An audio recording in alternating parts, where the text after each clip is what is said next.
السلام عليكم ورحمة الله وبركاته. أنا يسرا، والنهاردة في الفيديو ده هتكلم معاكم عن حكاية من الحقيقة. طبعا قبل ما أبدأ عايزة أقول لكم إن أنا بشكركم جدا من كل قلبي للناس اللي بتشترك والناس اللي بتعمل كومنت. أي حد بيشترك برجع اشترك له، أي حد بيعمل كومنت برجع أعمل له كومنت.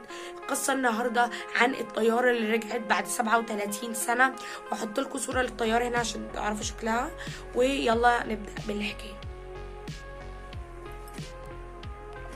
كان يوم عادي جدا وجميل جدا. كان يوليو 2 1995، وكانت في طيارة اسمها بان امريكان 914.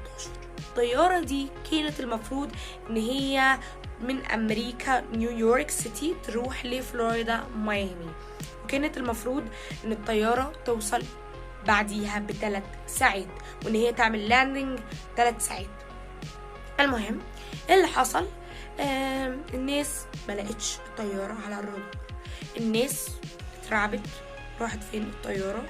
جيبوا ناس تبص في البحر، يمكن الطيارة غرقت، يمكن الطيارة اتكسرت. قعدوا يبصوا، محدش لقي اي حاجة. فطبعا هما المدير بتاعهم طلع قال لهم احنا كده شكلنا ان الطيارة اتفلتت مننا وضاعت مننا، وان هي ناس اللي بيها ماتوا، وان الطيارة اتكسرت وقعت في البحر. وطبعا البحر ملهوش كبير، فهم مهما يحاولوا يدوروا طبعا احتمال كبير قوي ان الطيارة تبقى وقعت في البحر. بس مش هو ده الحكاية الصحيحة اللي كانوا بيتوقعوها. المهم كان يوم جميل جدا في كاركاس، وكان قاعد جون ديليكورتا. جون ديليكورتا دي كانت شغلانته ان هو يبص على الكمبيوتر، يبص على الرادار بتاع الطيارات. كان بيعمل القهوة بتاعته الصباحية. لما لقى نقطة على الرادار طبعا سأل الطيارة انتي اسم ايه الطيارة بتاعتك وطالعة منين وكده.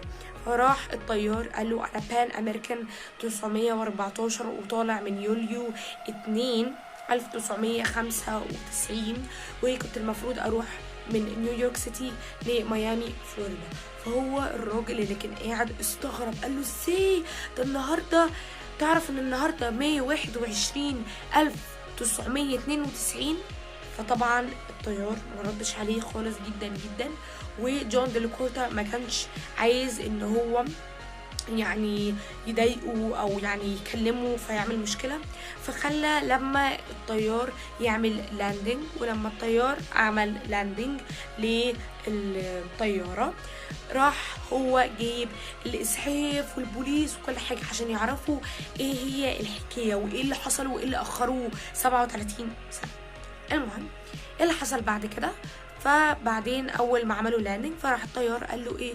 قال له ما تقربوش والا هنروح.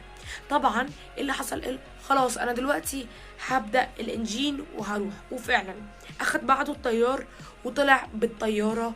وبعد كده ولا حد عرف يشوف الطيارة، ولا حد عرف ايه سبب تأخرها وايه اللي خلاها ترجع بعد 37 سنة، ولا حد لغاية دلوقتي عارف اصلا هي راحت فين. لان بعد ما خلاص كانت هتعمل لاندنج وعملت لاندنج راحت طالعة مرة تانية، ولغاية دلوقتي محدش شافها لغاية التاريخ النهاردة اللي هو 2020، ولا حد شافها بعد كده.